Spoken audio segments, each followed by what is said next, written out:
আরে দিদি, তুমি কোথায় যাচ্ছ? এই একটু ব্যাংকে 2 মিনিটের কাজ, তারপর আবার বেরোতে হবে, কাজ আছে। বাট তুমি কোথায়? আমি না একটা চাপ খেয়েছি দিদি, তাই মেডিসিন শপে যাচ্ছি। কেন, কি হয়েছে? কাকু ঠিক আছেন তো? সেসব ঠিক আছে, ওগুলো কিছু না। ওহ, দিদি, আমি না ডেট মিস করেছি। হোয়াট? হুম, তুমি বিদেশে থাকো, তুমি বুঝবে। এটা একটা জাস্ট অ্যাক্সিডেন্ট। 1 মাসও হয়নি তো? না না না, না না, চিন্তা করো না, মেডিসিনে সেরে যাবে। তুমি তোমার বয়ফ্রেন্ডকে জানিয়েছো? না, কি করে জানাবো? ও তো জামশেদপুরে র্যামশোতে গেছে এখন।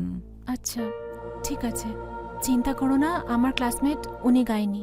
আমি একটা কাজ করব, আমি ফোন করে একটা অ্যাপয়েন্টমেন্ট নিয়ে নেবো, ঠিক আছে? ঠিক আছে। আর আমাকে একটা কথা বলো তো, তুমি বিয়ে করছো না কেন?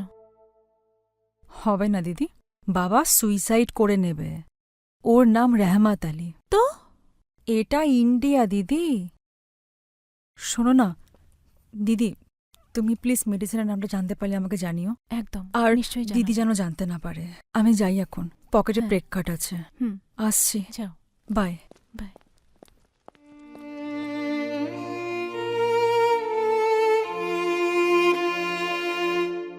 বিপাশা, ফাটায়া দিছি। নদী ম্যাডাম এখন যাচ্ছেন অভিসারে। মানে আবার কি?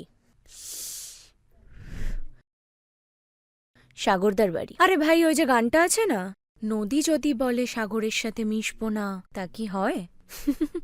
হ্যাঁ সাগর, বলো। এতবার ফোন করছো কেন? ঘরে মা দাদা। দরকারি, বাবা তোমায় দেখা করতে বলেছে। হ্যাঁ, তাই? কবে? রবিবার সকালে। তুমি থাকবে তো? আমি আমি আমি শাড়ি পরে যাব।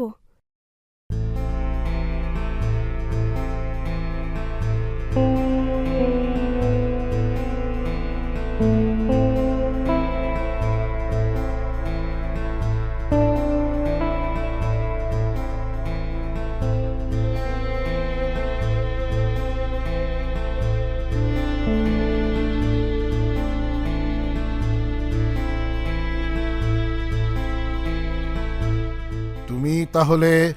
আমি নদী। নাম বলার দরকার নেই, দেখেই চিনেছি। তোমার চেহারার হতশ্রী আর দিন দরিদ্রের ছাপ দেখেই বুঝেছি।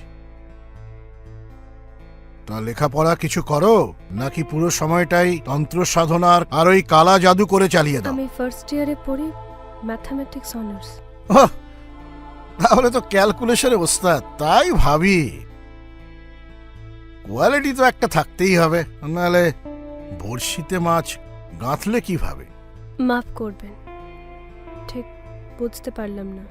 দেখো, ইংলিশ চ্যানেল পার হব বললেই তো আর হওয়া যায় না, তার জন্য অধ্যাবসায় লাগে। তাই সমুদ্র বা খরস্রোতা নদীতে প্র্যাকটিস করতে হয়। গায়ের পচা ডোবায় না 2 মিনিট ডুব সাঁতার দিলে সেটা সম্ভব নয়। জানি একটা অসম্ভবকে সম্ভব করার জন্য প্ল্যানিং বা স্বপ্ন যাই বলো, সেটা কিন্তু মাঠে মারা যাবে।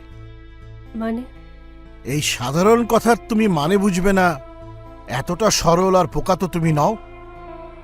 ছিপ ফেলেছ ফাতনায়, বড় মাছ তুলেছ, ভুলে গেছ হাঙর মাছ খায় না, সে সর্বভুক।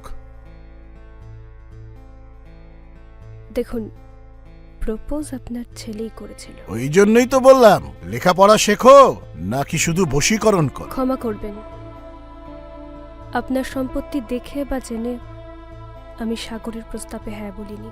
এখন তো শুনলে কাঠ গড়ায় দাঁড়িয়ে বামাল সমেত ধরা পড়া চোরও বলে, হুজুর আমি তো অপরাধ করিনি, আমি তো চুরি করিনি। বেশ বেশ, তখন জানতে না, এখন জেনে নাও, তেলে আর জলে মিশ খায় না। বামন হয়ে চাঁদে হাত বাড়ানোটা শুধু দোষী নয়, ক্রাইমও। এটা বলবেন বলেই আসতে বলেছিলেন? না না না না না, সাথে আরেকটা কথা আছে। কোনোদিন যদি আমার ছেলের সাথে ঘুরেছ ফিরেছ, আমার যদি কানে আসে, তাহলে না ধনী আর গরিবের ফারাকটা আমি বুঝিয়ে দেব।